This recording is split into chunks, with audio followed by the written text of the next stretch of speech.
pessoal, eu de novo, professor Giovanni Felipe. Um beijo para vocês. Vamos discutir um pouquinho mais sobre Roma. Civilização romana. Então, só para recapitular aqui com vocês. Monarquias. Os etruscos vão comandar. República. Nós vamos ter os patrícios comandando. E uma disputa com os plebeus querendo controlar a coisa toda. Isso. A partir daí nós vamos ter a crise da República que vai levar Roma ao império, ao seu apogeu, ao controle máximo daquilo que se chama em Roma do Mare Nostrum, onde eles vão controlar todo o mar Mediterrâneo. Vejam bem toda essa expansão aqui. Se dá no finalzinho da República. E nós vamos ter essa crise da República que vai trazer problemas sociais. O Caio Graco, juntamente com os irmãos, no caso, os irmãos Tibério, Caio e Graco, eles vão trazer um problema ali. Caio Graco e Tibério vão trazer uma possibilidade de reformas para melhorar as condições de vida da população mais pobre, a população plebeia. Tibério, ele vai propor uma lei que faria a reforma agrária, crescimento, para que a população tivesse maiores condições.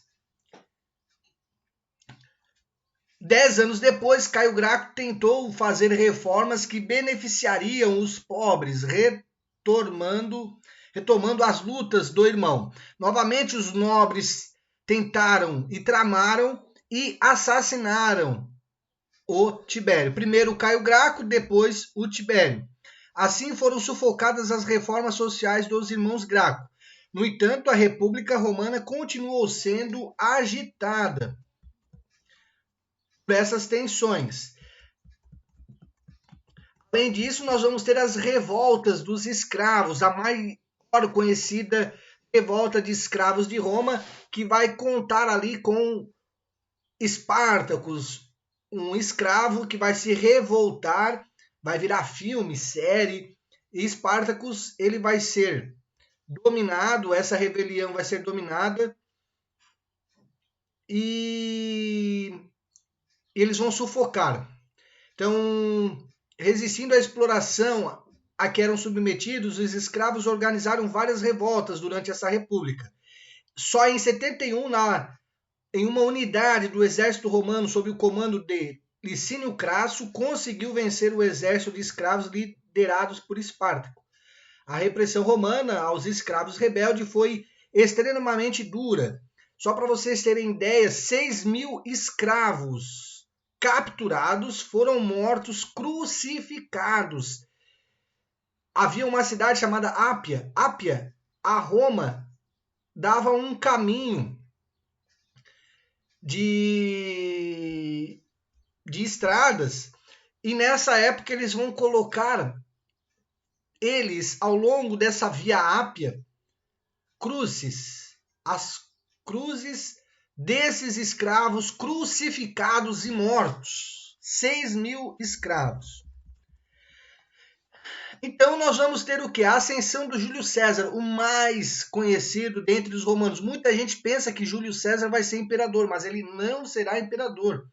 Ele vai ser um dos últimos líderes da República.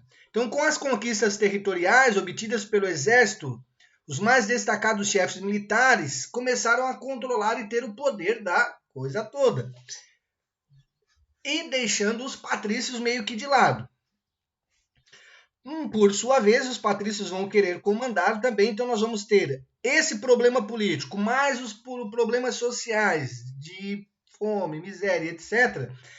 Vai acontecer que Júlio César, nesse último período da República, vai ser formado um triunvirato para poder juntar patrícios e os líderes do exército num governo só.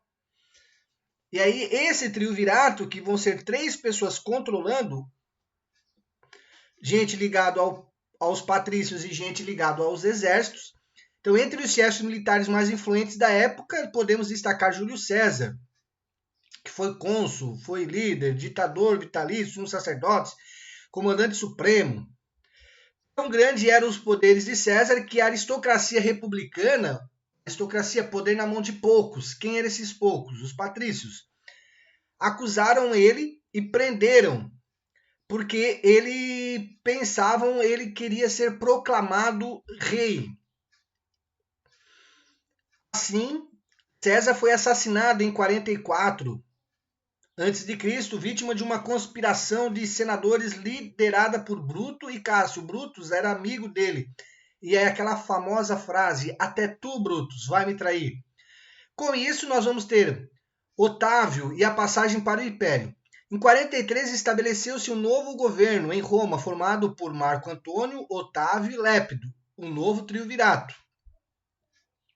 Entre esses líderes e seus partidos estavam Marco Antônio, que se casou com a egípcia Cleópatra.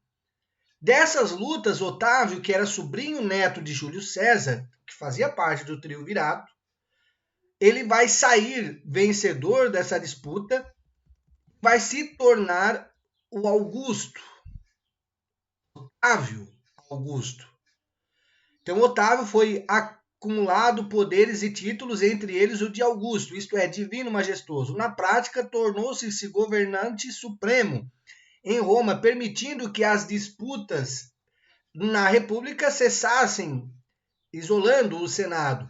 Durante seu governo como o primeiro imperador, de 27 a.C. a 14 a.C., Otávio Augusto promoveu o desenvolvimento urbano, agrícola e continuou com o processo de profissionalização do exército e preocupou-se em organizar a administração do império, realizando o sonho do seu tio Júlio César. Voltando aqui, então a República ela vai ter um primeiro triunvirato, depois nós vamos ter o segundo triunvirato. Desse segundo triunvirato, Júlio César será traído e depois nós vamos ter o Otávio Augusto, sobrinho de Júlio César, sendo o primeiro imperador. O que vale destacar aqui é a disputa entre patrícios e os líderes do exército pelo controle dessa república. Como você tem um grande império e muitos querendo comandar, nós vamos ter problemas. Então, o que acontece? Aqui você tem um líder, um só imperador, comandando toda a Roma, todo o Mare Nostrum. E aí você vai ter ali um período em Roma chamado de Pax Romana. O Império Romano atingiu a sua máxima extensão em meados do século II, com cerca de 4 milhões de quilômetros quadrados. As estimativas para a população do Império naquela época eram de 70 a 100 milhões de habitantes. E aí nós vamos ter algumas dinastias, 4 principais dinastias. A do Július Cláudius, que vai ter entre eles Tibério, Calígula, Cláudio e Nero.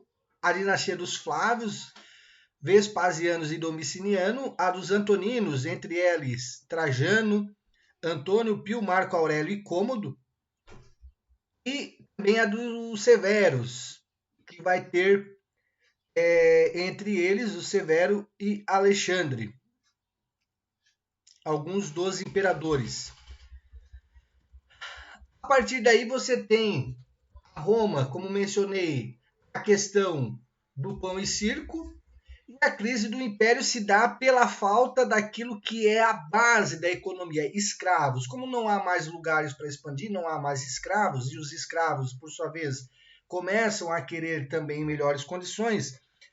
Lembrando que a base da discussão de Roma e Grécia é o modo de produção escravo. E lembrando que aqui escravo não é e jamais deve ser associado à raça. A escravidão aqui era de todos. Escravo vem da palavra eslavos. E nesta época, Roma vai começar a ter problema com a sua base econômica, os escravos. E por isso, em 395, com a morte do imperador romano Teodósio, o império foi dividido entre seus dois filhos, Honório, que recebeu o Império de Roma, do Ocidente, com sede em Roma, e Arcádio, que recebeu o Império Romano do Oriente, com capital em Constantinopla, que depois vai dar origem ao grande Império Bizantino. Então vejam, o Império do Ocidente ele vai cair em 476, mas o Império do Oriente, capital em Constantinopla, só cai em 1453, a queda de Constantinopla, que vai dar o fim, basicamente, da Idade Média. Então, o Império Bizantino ele vai continuar por toda a Idade Média, 1000 anos, até cair. Se você for falar que isso faz parte de Roma, Roma ela vai perdurar, então, por mais de 2000 anos. Dito isto, é necessário entender que, após justamente essa divisão, você tem a invasão e a queda do Império Romano, a invasão dos bárbaros, ou a retomada da posse por estes ao poder e ao controle. Lembrando que godos, visigodos, ostrogodos vão ocupar o território que já eram deles, e aí você tem aí na tela a divisão do Império Romano entre os dois filhos. Vale destacar também que no final do Império Romano nós vamos ter uma religião monoteísta.